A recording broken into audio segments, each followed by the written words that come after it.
Hello, my name is Carina, and in this podcast, Break Fear, Find Freedom, I have conversations with people just like you who have broken their fear and found their freedom, whatever that may be. And shows you how to do the same. So sit back, relax, grab your coffee or your running shoes, whatever makes you happy, and let the fun begin. Oh, by the way, come take my hand and let's go. The door's opening now. Hello, everybody. Today I've got Joe Solari with me. And Joe is an author, a very cool author, and a coach. But that's not all Joe is. But I think I'll let him tell us a bit about himself. And then we're going to talk about fear and writing and all the fun stuff, right? Hello, Joe. How are you doing? Great, Carina. How are you? I'm well, thank you. Joe, tell us a bit about who Joe is. Sure. So I'm an author and I also work with authors. So I have an interesting business with a partner named Lisa Gardina where we work with authors, mostly fiction authors that are doing really well, 6 and 7 figures, and we help them with their business. So a lot of our focus is not on the things we're talking about today, but on the fun stuff that you need to do if you're an author and plan on making a living in your writing, and that's managing your business, payroll, taxes, all that fun stuff. But within that, I'm in a unique position to work with highly successful authors and to see how they perform and what makes them overperformers compared to others. So I think some of the topics we're going to talk today, I'll have some interesting insights into that you can't really get anywhere else. Yes, I think so. Because that's another thing we talk about a lot is you think about, what, I'd love to be an author, but how am I going to make money off my books? I mean, how am I going to make money by selling my books for $2 or $1 or 99 cents? Or how would that look like? Okay, I know that's good. And then we'll back off with that, and then the fear sets in and thinks, you know what, I can't do this because it's not a viable option. I can't see it in my head. What would you say about something like that? Well, I think that's a natural way to feel when you think about how people come into writing and why they want to write a book, right? So they have this book that they have to get out of their soul and onto paper and in front of people, or it may be a dream that they've had their whole life to earn a living from writing. Yes. And what ends up happening is that you get into this and you understand that there's a lot more to it than just writing a book, right? You're an author as well. So you understand there's the actual getting that product to market, and then understanding that you're not just figuring out how to publish books and sell books, but if you're doing this right, you're building a business. Yes. Right? You're building a publishing business that has its own things that can elicit fear, right? Especially for any small business owner, you're starting a business and you're wondering how it's going to go. And this is not the fun stuff like writing and thinking about your story world if you're a fiction writer. And it's not something that's really easy to get good concrete information on. Like you can get a lot of motivational stuff like live your dreams and start your business and be your own boss. But there's not a lot about the practical stuff that Lisa and I work on with authors, which is like, yes, there are techniques and functions that when you apply them to an author business, improve your possibility of success and reduce your chances of the number one thing that wipes out all businesses is run out of money. Yes. So then I suppose the fear is alleviated a little bit if you've got someone like you who can hold your hand and say, okay, this is the path to take. Because for me, it's like, the writing's so exciting. I'm busy editing my book now and it's exciting. But I think that's just beginning, I mean, then the work starts, right? And it's not fun work, right? Like when you're working on your craft, even if you're rewriting something you've already written, you get an immediate result, and you're making a better product. When you start to go into the whole process of, okay, this isn't just about getting a book done and selling that book, but it's going to be a lifetime of this same process over and over and over again, then it's not as sexy, right? Because it's like you just got to go and write books. And there's all these other things that start to be equally as important as the creative process. Somebody like me might argue they could be even more important.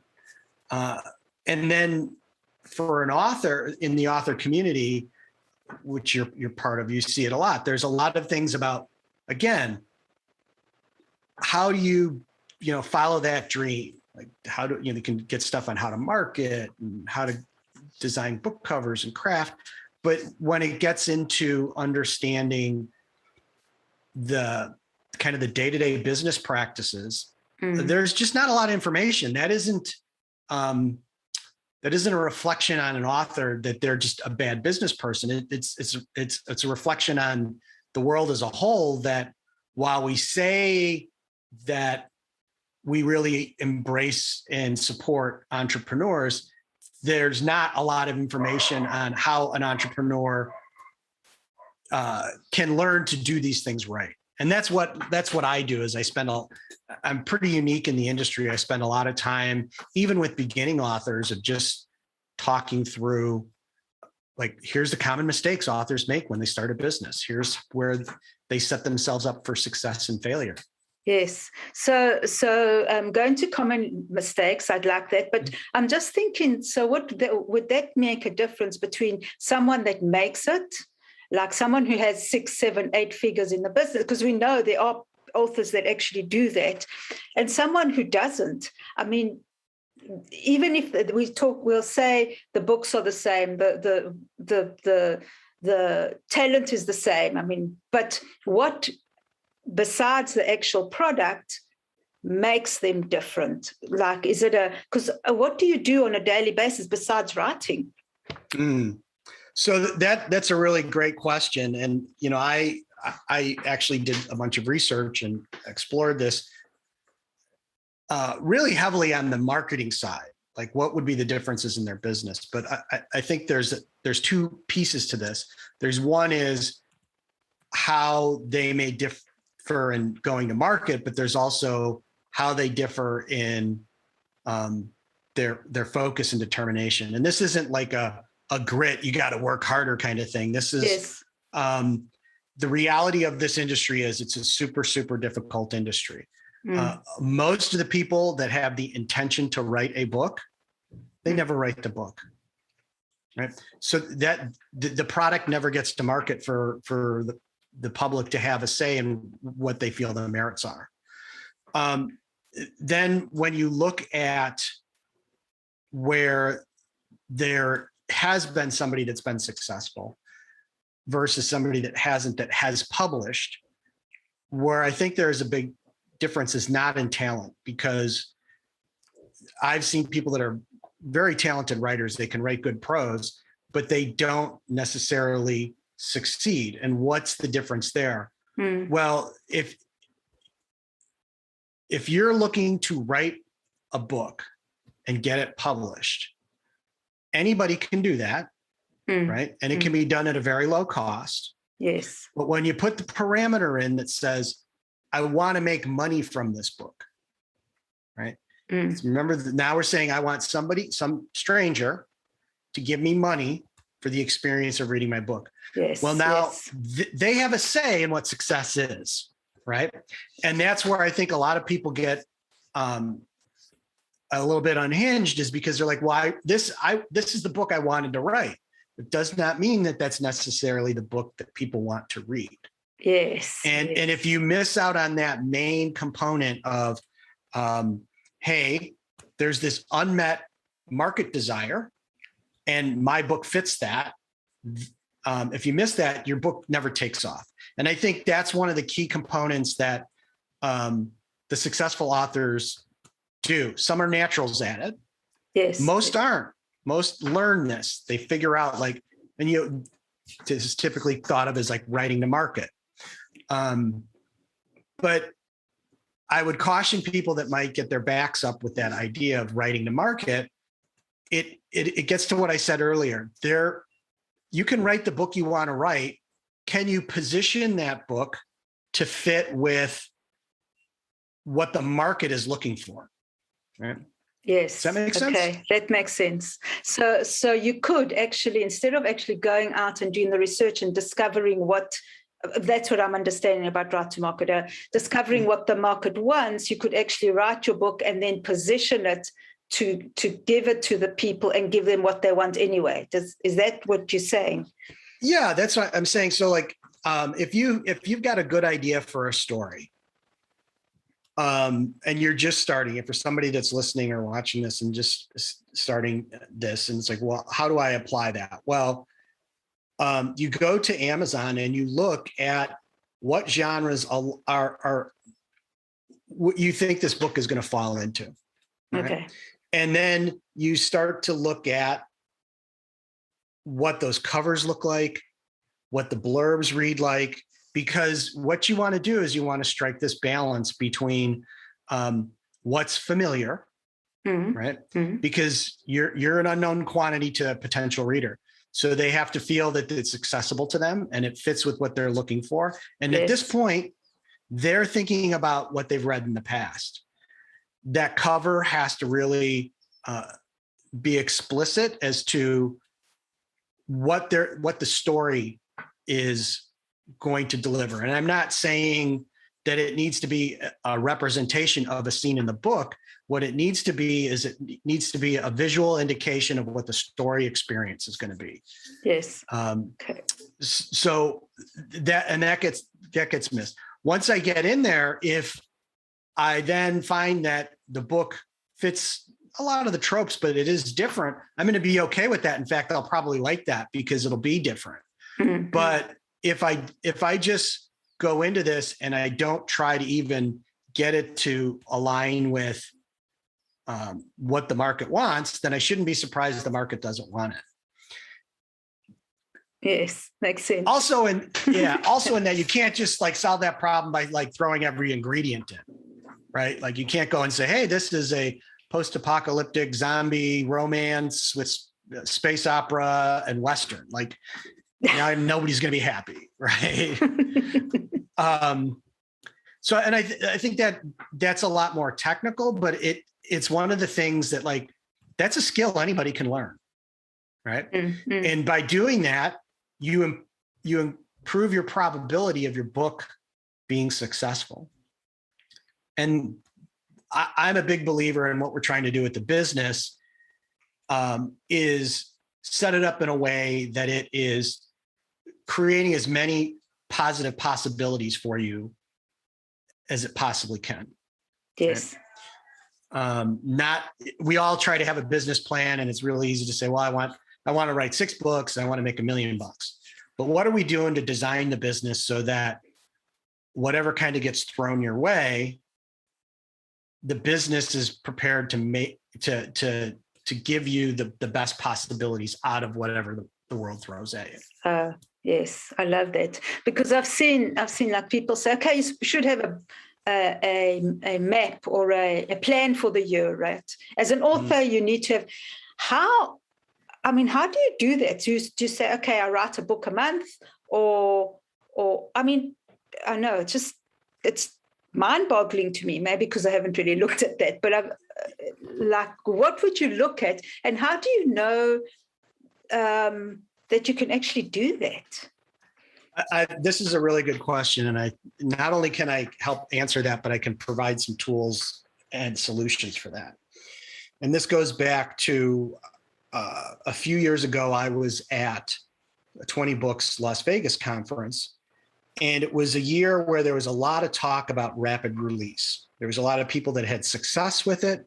And there was a lot of people that were trying it out. And there was a lot of authors I was meeting that were in the beginning stages of their career, and they were like, I'm gonna do a rapid release. That's my plan. That's my strategy. Makes sense, right? You just heard some author say, I just did this and I rocketed up the charts. Great. Right. So when you dig into that, you start to see some flaws in the planning, because one of the things they would say is like, well, I really need book one to succeed because, that's where I'm going to get the money from book two and book three. So even if you could write a book a month, you've designed a plan that is doomed to fail before you even started because it's unfunded.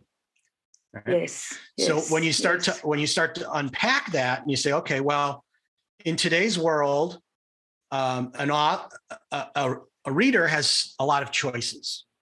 And when they look at your series on an Amazon page, do they see a multiple book series that's been out for a while with some reviews and it's like built up? Or do they see one book out and a couple books on pre-order? There's thousands of those. Right? Yes. And so they're just going to, because they know, a lot of these readers, it's like if it was an 8-book series and I would start reading it and I would read all 8 books. But I'm not going to start a series when there's one 300-page book and I don't know if the other ones are ever going to come out. So they're just not going to buy. Right. Mm-hmm. So what ends up happening is that newly starting author is like, I wrote these books and I'm like halfway into the plan and I don't have the money to pay my editor and I don't have the money to buy books or book covers. What happened? How did it break? It's like, well, it was broken to begin with. Yeah. So I built a tool that's on my website, just called the Author's Capital Planner. And it uses some just basic questions for you to figure out how much money you're going to need to do your launch for the first 5 years. Okay. And it can be a little depressing. I don't want it because if you're an author and you do this and the plan says to you, well, you need $3,500 to do this. Yes. What happens next? Well, do you rushed into this thing as you originally planned? Well, then you're going to get the results we expected. You're going to run out of money, right? We figured that out already. Yes. So what we can do now with that model is we can try testing some different iterations. Like, well, maybe you don't have to write as many books or you have a lot more time than you think, because in the meantime, you need to save up the money to launch. Okay. Right? Yes. But what ends up happening is you have to deal with disappointment and that sense of urgency you might have to get your career started. But the model will show you that, no, you can't do this in 13 weeks. It's going to take 3 years. Okay. And knowing that leaves you in a better spot, because like, okay, now I know I need to save up the money and it's going to take me 2.5 years to do it. And I got time to write the books. And then in the future, when you do launch, you've got the money there, you've got the books ready, and now you can actually do a rapid release successfully versus one where you've set it up to completely fail and be like, then you're getting on Facebook like, why didn't it work for me? Because he didn't do a rapid release. Yes. You launched a book and you launched a book and you hoped it was going to pay for future books. Yes. Yes. We know that plan fails. Or as low probability of success, I should say. So as an author, you should have a bit of a backup plan. So you can't just leave your job and go and become an author, right? Unless you've got a lot of money saved that you could actually do this. Yeah, well, and I believe if this is your dream and you want to go, quit your job and do this full time and you've got the money for runway, then do it. If you're not, this is a funny one. If you're not prepared to bet on yourself and your writing career in that kind of way, why would you expect a traditional publisher to give you a deal? Right. Right. Like they're like, you're not willing to risk your own money on this, but they should risk theirs. There's just some flawed logic there.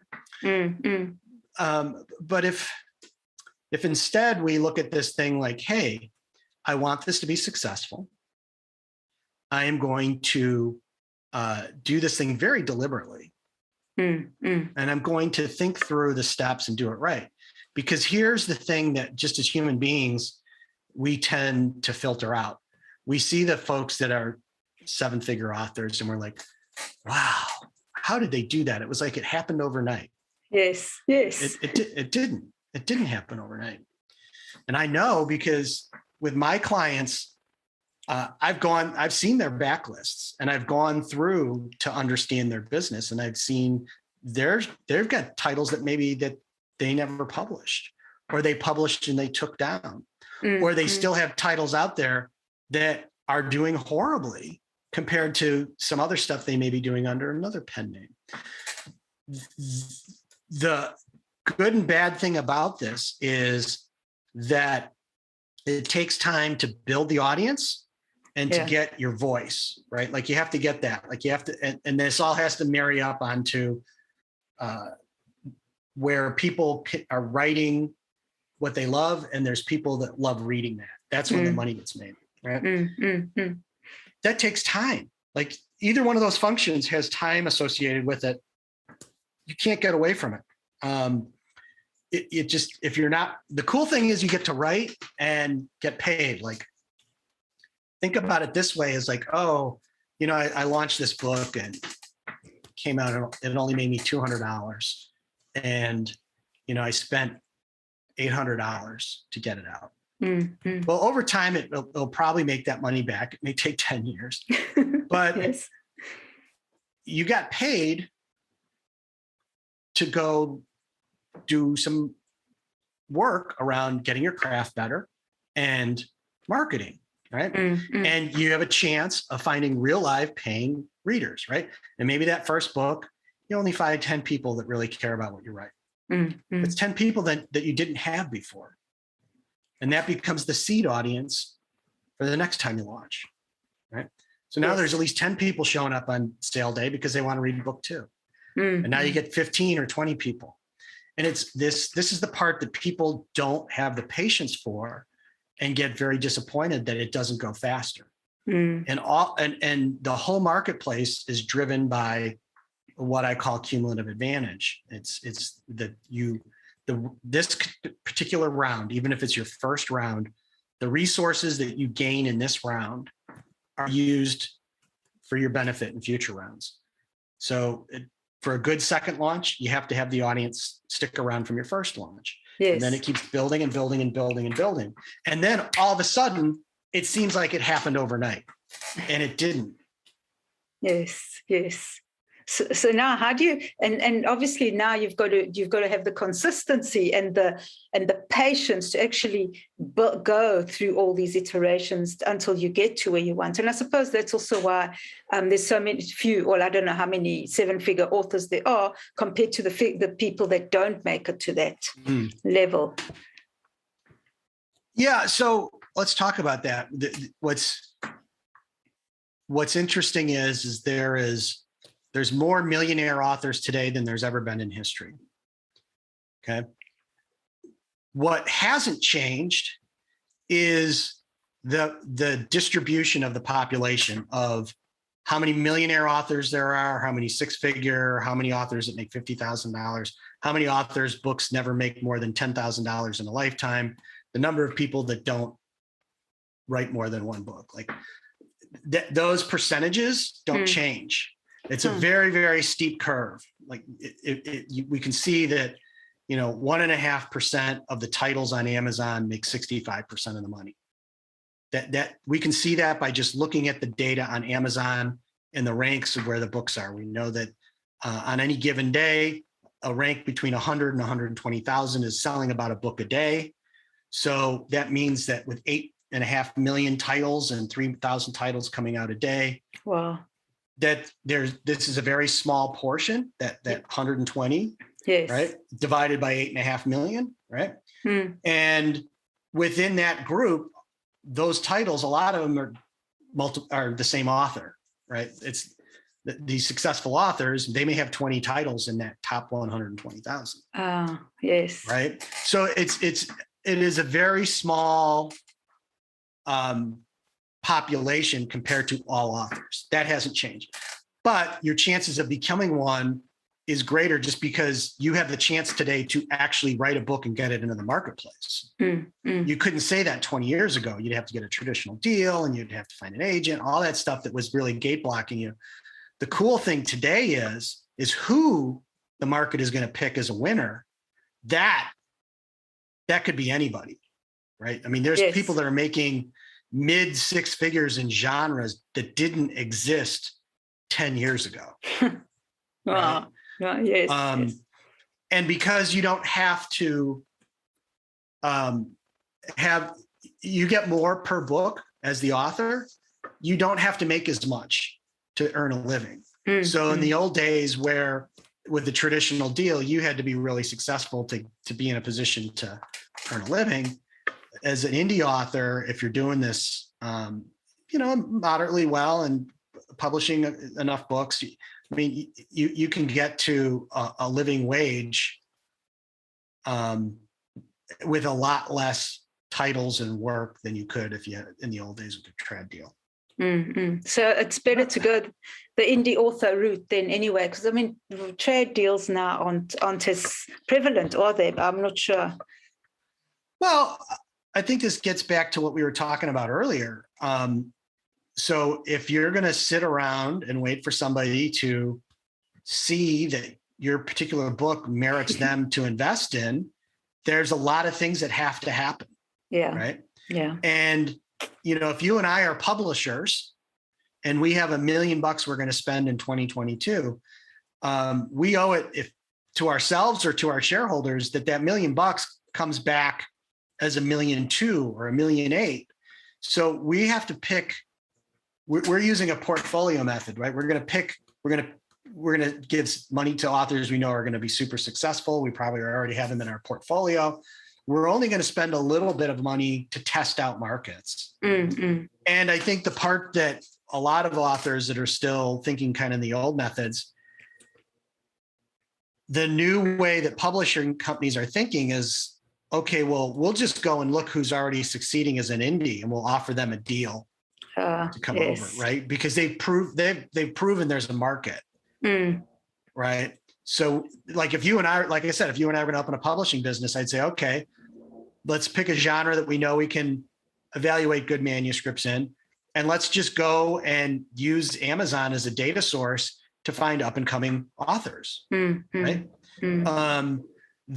So we've already had the market kind of show us, okay, they're at least selling a book a day. Can we get them more because we get them better covers or better editing, or we have distribution that they wouldn't have? That's how business models work in the 21st century. It's very data driven. So the days of some editor seeing your book and rushing into their boss's office and saying, we have to publish this book, stop the presses, that doesn't happen. But also with the indie, as an indie author now, you've got all these distribution platforms like Drafted Digital or whatever, Smashwords or whatever. I mean, is it even worth it to go the trade route? Of course, it's an honor and a privilege, right, to have your book published by these people. But how much don't you make more as an indie author anyway? Well, so that gets back to what we were talking about earlier. In some cases, just because there's less middlemen, you don't have to sell as many books to make as much money. So that's nice. Yeah. The second thing is, well, let's pick a genre like military science fiction. What we know from our clients that are selling books in that genre, ebooks, which was a great business for years and continues to be an amazing business, pales in comparison to audiobooks. Yes. Yeah.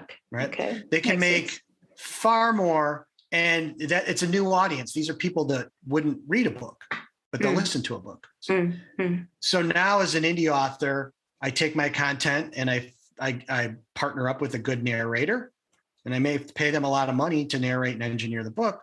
But if I do that, then I own the 100% the rights, paid them, and I can make so much more money. So I can do things that in the past, maybe, for some cases, like traditional publishers just weren't interested in. They just, because they were very focused on where are they really strong? Well, I'm strong in distribution to retail and print. So that's great. That's all changing. It's all changing. So I think that as you're going through this and it can get a bit overwhelming.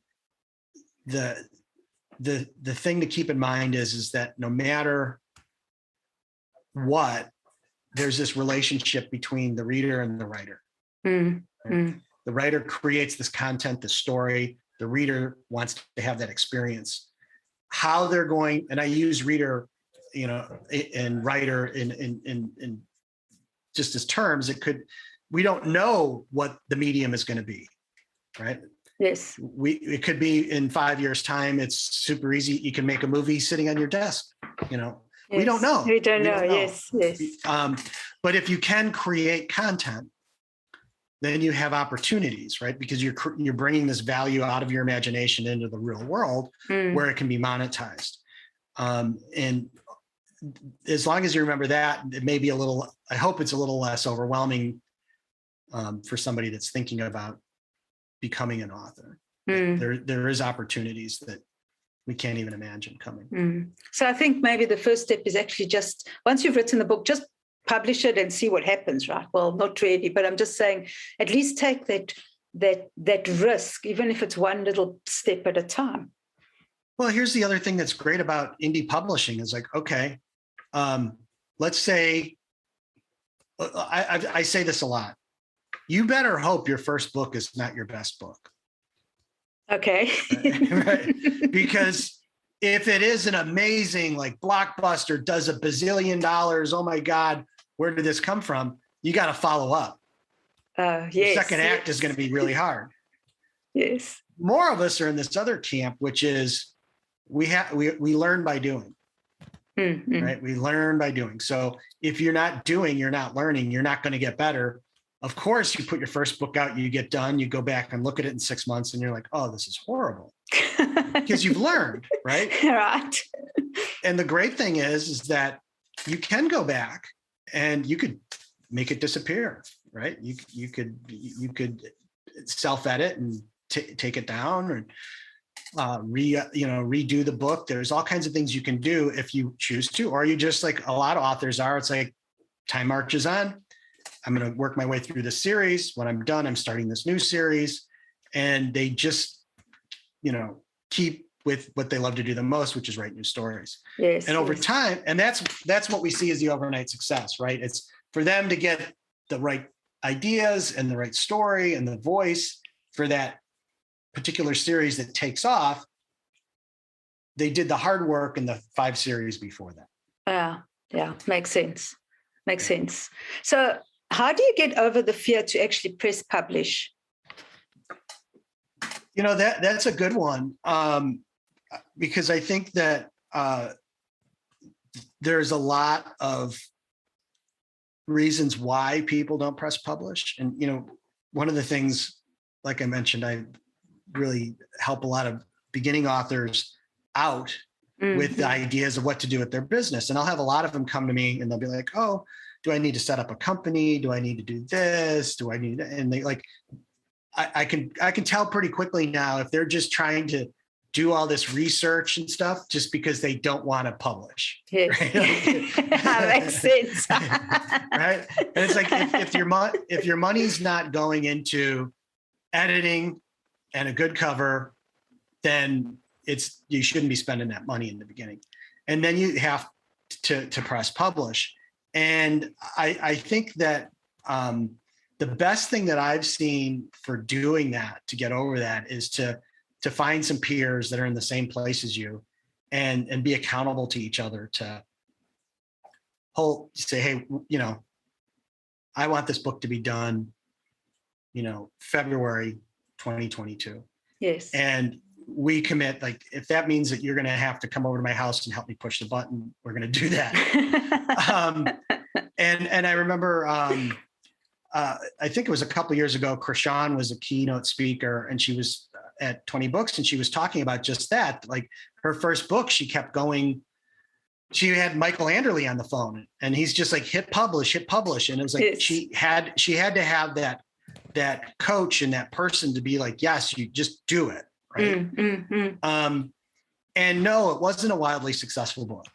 No, most people's first book isn't, but now you've gotten through that first phase, right? You are now a published author. Yes. You're now different than all the people out there that talk about it. And you can go back and go like, oh, wow. Here's what I could do better next time. Yes. Right? And that now we get back into where it's just like a business, like it's a rinse and repeat process. You have to just write a new book, publish it, market. Yeah. Right. Like, and then you find out pretty quickly that that's all your fans really want. It's like, oh, I really like your stories. I would like you to write a book as much as possible. But kind of back to your thing is like that the deep fear of pressing publish comes out, I think, mostly of it's no longer just this idea and this fantasy that you can have in your head. It's now in reality, and there's going to be judgment. Yes. There's going to be your self-judgment, and there's going to be the marketplace's judgment. But that's what you signed up for. Capitalism and the market economy is judgment valued in dollars, right? I'm going to say, this book, I am prepared to give you $3.99 for in digital form, because I think I'm going to get more than a $3.99 experience out of it. And that's hard, especially for the author, because so much went into that process to make that possible for one person to pay you $3.99 for. Yes. So, sorry, carry on. No, go ahead. No, go ahead. No. So I was just thinking about, this imposter syndrome. I mean, I've experienced it as I'm writing. I'm thinking, who's going to want to read this? This is nonsense. No one's going to want to read this. Why am I doing this? I'm not good enough for this. And I mean, this is something that I work with all the time, right? I work with people who have fear. So it's ridiculous, really. But we're human. And so how many people actually leave their projects, leave their books in the middle because they say, you know what, I can't do this anymore because I'm just not good enough for this. And it might be a brilliant book, right? So how do people get over that? Yeah. So, I mean, that's kind of the heart of the whole thing, in the sense of like, all the best books haven't been written, right? Like there's so many books that have been abandoned just for what you're talking about. But I think that, like, for me, what I believe the imposter syndrome comes from is it's a perfectly natural thing for you to feel. It's not a feeling of you're subordinate or inferior. It's a feeling of uncertainty because you're in an uncertain situation. You're learning on the job. You're learning by doing, right? Even if you're following somebody's process, right? You bought a course, or you're in a group that's talking about this stuff. In the beginning, you're trying to figure out, like, am I doing it right? And we all have this natural concern of wanting to put our best work out there. So I think that's if you can start to change your mindset around it, it's like it's normal, like, to feel the imposter, right? Yes. And I think what's important for authors to understand is, like, becoming successful doesn't change that. what success brings you is more responsibility, because now you've got more skin in the game, right? Mm-hmm. It's like, if I don't write another good book, this could all stop tomorrow. Or at least that's what you like my clients that are doing really well with this. You know, now they have they put an enormous amount of pressure on themselves, either mentally and or financially, right? Because they have this commitment that they make to their fans that they want to keep them happy and success and continue to succeed. Yes. And then as their business scales up, well, now like maybe I've retired my husband or wife. Maybe I've got 2 or 3 people that are working for me full time doing all this stuff. So if my books don't succeed, like I've got a real business now that could fail, right? So yes. I think that's something for with all of this stuff we get on this treadmill, or we put ourselves on this treadmill where it's like, okay, I just got to get through this part, because then I'm going to get to where I make 6 figures, and then things are going to be different. It's like, well, yeah, they will be different, but it's not necessarily easier. Yes. Yeah. It's different. It's different. It's different. Yes. So I would caution anybody that's like, okay, well, I'm just going to do this so I can get to that other side of whatever that goal is. Enjoy where you're at. And right now, you know, the best thing you can do in the beginning stages when you're doing that is like, okay, I'm planning on putting out a book that's not going to be my best book, but I'm putting a book out, and it's going to be out on this date. And I'm making the commitment that my next book will be better. Oh, yes. And my next book after that will be better. And I'm going to do this. And along the way, I'm going to be building a business, not just selling books. This is where I think the train goes off the tracks for a lot of authors, why they're like, I've put out 60 books and I still don't have an audience. It's like, well, let's back up and look at what happened. Well, you didn't build a coherent brand and business. You didn't collect your audience up. You didn't think about what you were doing to serve their unmet needs. What you did is you put a lot of books out, and you jump from genre to genre and series to series, hoping to catch lightning in a bottle. Right? And it didn't happen. Right? Because you only get, you know, if you wrote 30 books, so you get 30 chances of catching the lightning. It's not a lot. Not when there's 3,000 books a day going out. Did that make sense? Yes. So what you need to do is you've got to start building your community and your readers as you publish, or before you even publish, right? Or yeah, well, like, let's not forget this. Like, again, this gets to, you made a decision, you want to earn a living from your writing, right? If you just want to write a book and get it published, like, I mean, you could make the cover on your phone and just throw it up there and it's out and you're done. But if, you want another human being to give you their cold hard cash, then you have to serve the market in a way that deserves it. And that's where all the money comes from. People forget this. They think, oh, well, it's coming from Amazon or Kobo or Apple. No, they're just middlemen. There's only one source of money in this industry, and that's the consumer, right? The reader, the listener. So if you're not focusing your business on how you serve them and how you connect with them, then this gets again to like, you're just putting out books. You're not thinking about how this is building a business, right? I've seen some of my most successful authors, what ends up happening is over time is they learn how to serve a particular audience.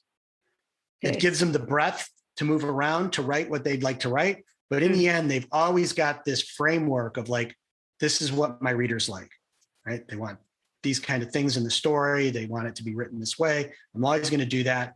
And then like magic, every time they put a book out, it goes higher and higher in the ranks because they're delivering an experience over and over and over again. Right. And we always forget, like, it's a lot easier to sell to a customer you already have than to finding a new customer. Yes. Yes. Right? We'll forget about that, right? So why wouldn't you like, okay, these people like what I like, and it wasn't really my best work. Like, I'm going to make sure that my next stuff is better, and I'm going to build a relationship with them, and they're going to come on this journey with me. And I'm going to build this great story world and experience around what I love to write. And we're all going to have a good time, and they'll just happen to give me a bunch of money while we do it. Yeah, I actually love that. So again, I just wanted to ask you a question. What would make the difference between someone who throws out all those books just for fun and someone that has a business? When do you determine that? Do you determine it like before you start and say, okay, you know what, I'm going to build a business as an author, or I know that's quite a random question, but just no, it isn't. It's probably maybe the most important question there is. If you're like, it gets to why, we were talking earlier about what's the difference between success and failure. Mm-hmm. What is it that my clients are doing that I don't see other people doing? Yes. I was talking with one of my clients who's really, really doing well in science fiction. And we were talking about different people that have in the industry moved around from genre to genre. Mm-hmm. And then they're wondering why, like, I've been around as long as you, why is my career not taken off like yours has? It's like, well, you followed a different model. Like, you decided you're going to write this, and then you're going to move over there and write that. And that's not a coherent experience for an audience, opposed to like, I understand what my target market wants, right? And I deliver on it. And they're like, yeah, I like this. Okay. Keep delivering on it. And that core audience builds. And this gets back to what I was talking about earlier, is if we have that we retain the audience from the previous round to use in the second round. If it keeps growing 1% each time, there's this one round where it's like, it's 3 times the size as it was before. Yes. And when that launch goes into the market and Amazon sees those things, because they're just amplifying the signal you send into the market, whether it's your audience or an advertising signal, they just amplify it. So they amplify it, and it's like, oh, now they find a bunch more people like that, and you retain them. And then you have these big step changes. And I think that a lot of the stuff I've been talking through is like, okay, these are the things I'm going to do to make sure the business is better 6 rounds from now, versus I'm going to get 3 books out in 90 days, right? Very, very different results. And, any of the things like rapid release, they lose their efficacy over time. Yes. But if you have an audience and you treat them like human beings, not transactions, they stick around, right? They'll be here now. They'll be here 10 years from now. Yeah. And if you're a super author, what ends up happening, this is what people like, J.K. Rowling, her fans are actually making new fans, like literally having other human beings and then indoctrinating them into the cult of Harry Potter, right? Do you think a rabid Harry Potter fan gives their kid any chance of not having Harry Potter read to them? Exactly. Right? Exactly. That's the thing that we got to think about, is that whole experience is like, why is it that Star Wars is however many years old it is now, and it's a way of life for people. It's not just a movie, right? Dune, big deal right now. That book was written the year I was born. Wow. And it's had multiple movies made off of it because it resonates with an audience and they associate their identity with that. That's a very different approach, what I just said, right? I'm gonna create this experience where people are gonna connect with my characters and they're gonna want to be in those relationships, versus I'm gonna put out a lot of books. I love that. So it boils down, because I mean, a lot now generally with COVID and everything, we've realized how important community is, right? So it's a similar kind of thing where you have to create a community with your readers, connect with them really on an authentic level, not just like, as you said, as a transaction. So it's actually really a beautiful thing. Well, you think about it, it's a huge differentiator that you can, and then this is in my advantage book. This is one of the big things is like, if you build a community that helps people or gives people a place where they can have sanctuary from the endless assault on their attention of people trying to sell them stuff. Yes. Then they're going to hang out there naturally. I don't know what you're like, but I know for me, the products, the stuff that I love and I want, you can't sell me, I buy, right? Yes, and I make a decision, and it's an emotional decision I make, and then I rationalize it. I don't need your help rationalizing some of my purchases, right? Yes. And I think here's a little something I've been thinking about. Is like I'll give you an example of this. So I bought a set of headphones on Amazon, and it was a set of headphones that had a lot of reviews, brand page, all this stuff, and 90 days, or they had a 90-day return policy with Amazon, but like 5 months out, they fail, can't hold a charge. So I've Amazon, no recourse. In fact, Amazon's taken all their products down. They're not on Amazon anymore. Oh, I go to their website. And I've written them multiple times. Hey, your product's junk. I want to get a replacement. No reply, even though they say they're going to get back to me in 24 hours.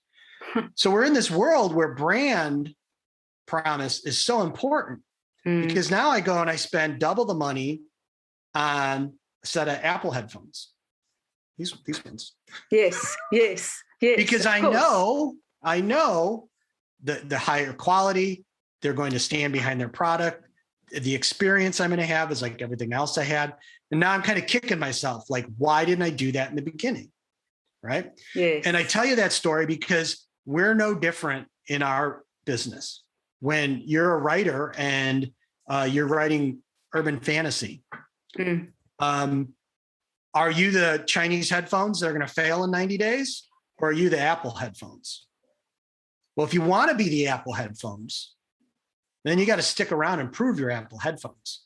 You can't just expect the marketplace to go, oh, Carina's Apple headphones, we're just going to give her that money now. You have to do the work.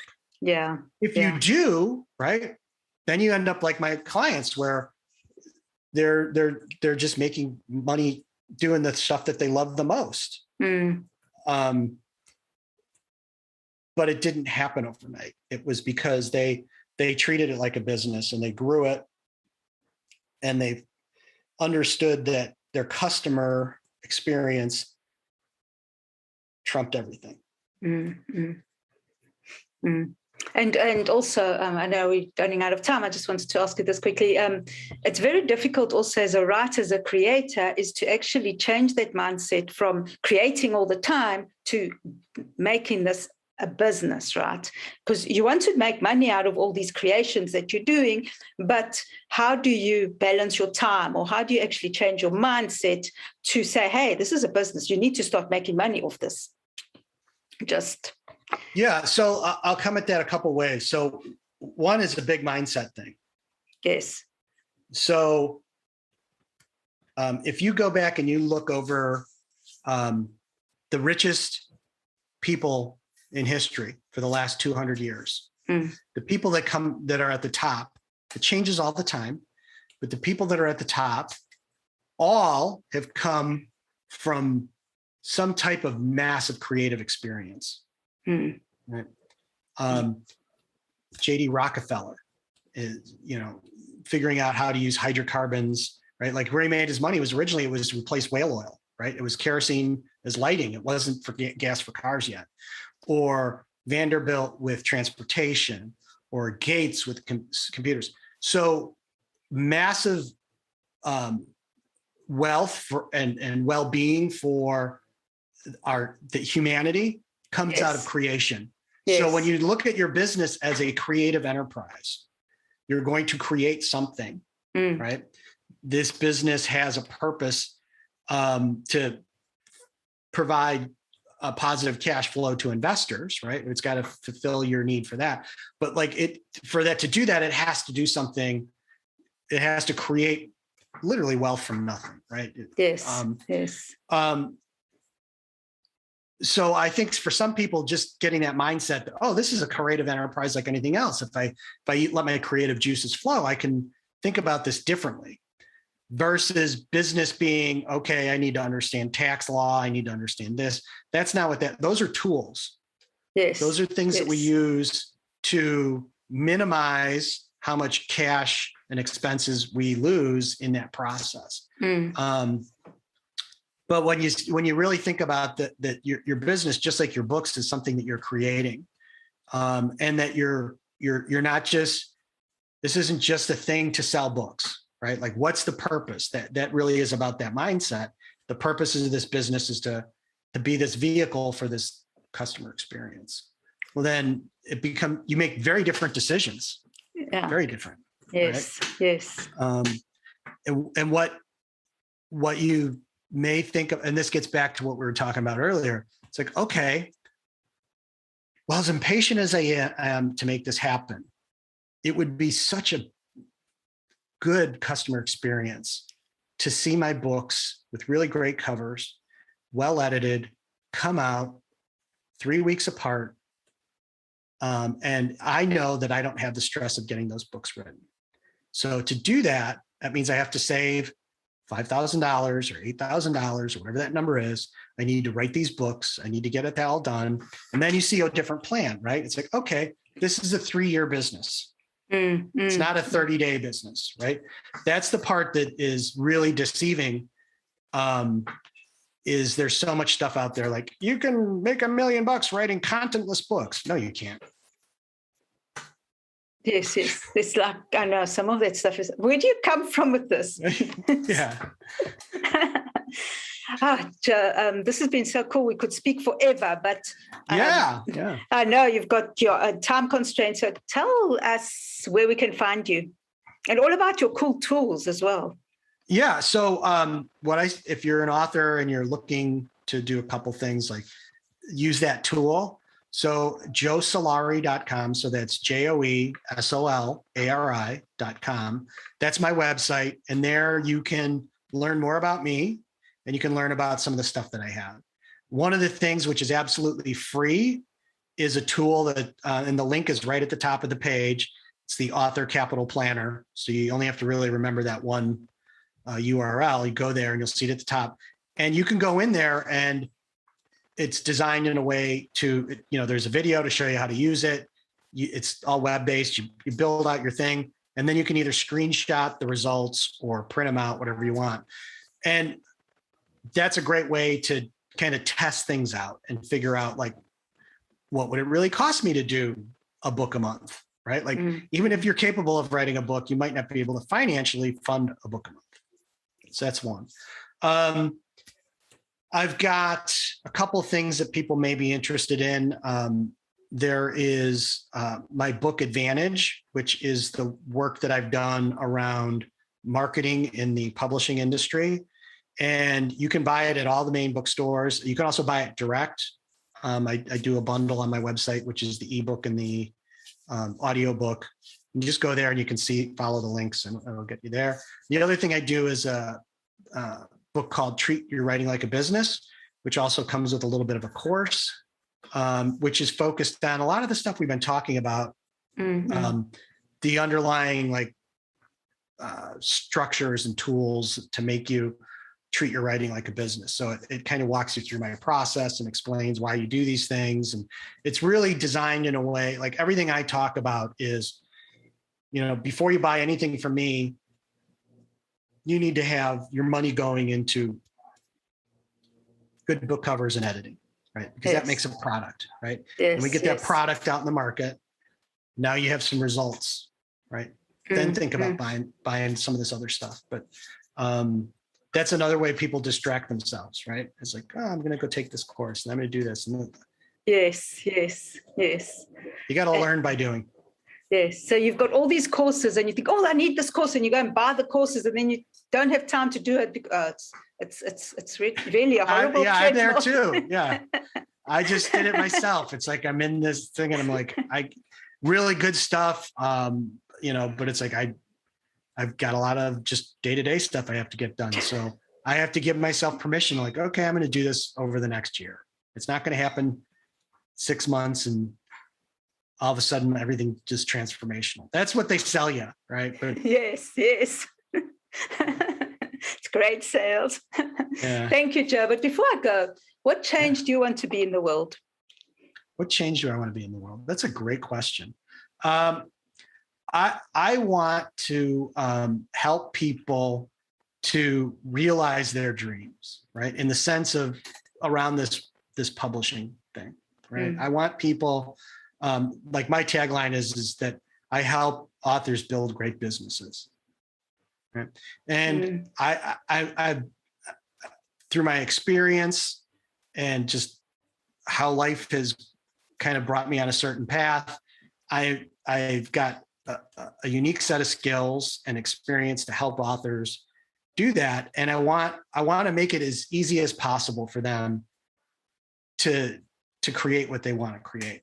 That doesn't mean that it's going to not be hard, just that I can help them not make a lot of mistakes that other people make. And if anything, some of the stuff I've said here may be really discouraging, right? Yes. You're telling me there's 3,000 books a day coming out. And the probabilities of success are the same as they were before. But all of my clients, none of them were people that would ever gotten a traditional deal or went off to get their MFA in creative writing or were setting out to do this. They started writing because they were either looking to write a book that they had in them, or they were looking to write books that they wanted to read, or they just had a dream of always being an author and telling these stories that were flying around in their head. And because they did it, and these are people that spend a lot of money with me to run their back office and the coaching piece that we do, because that's how determined they are to be successful. Right. And you may be that determined, you just don't have that money. That's okay. Do the things we talked about. Start figuring out how to use that capital planner, right? Because here's the thing, Carina. If you just start using that, you're like shifting the odds in your favor so much compared to anybody else. It's just like, I'm going to write a book. It's like, okay, I've got a plan, right? Yes, and I thought this through. So it's those little wins in the beginning that do accumulate to big wins later. Oh, thank you so much, Joe. Thank you. I really and honor and a privilege to have you. It's been like really cool. An hour just went by in 2 seconds. Well, and I love this stuff, so I can really talk. So I apologize, but I really believe we're in this golden age of content creation, and there's people out here that are listening to your podcast that are going to create generational wealth off of the imaginary stories and characters in their head. Right? And that's the world we live in. If they want that to happen, if that's part of their life plan, then like we've covered a lot of good stuff here today that makes that easier. So, I hope that we've eliminated some of the fear that there may be, and certainly, understanding that, imposter syndrome that's the price of poker. And when you're doing creative stuff, is you're always. Yeah, very true. Thank you. Thank you so much. Thanks, everybody. It's been awesome again, and we shall chat again sometime, right? Okay. Absolutely. And if you love this, subscribe, and we'll see you next time. Bye, everyone. Bye-bye. Thank you for listening, and thank you for listening right to the end. Now, if you want to know more about breaking fear and if it's keeping you stuck, check out the quiz. The details are below. Subscribe so you can hear some more of this delicious conversations. And And then watch out for my book, The Clank of Chains, which is coming out very soon. Thank you again for being here, and we will see you next time. Bye.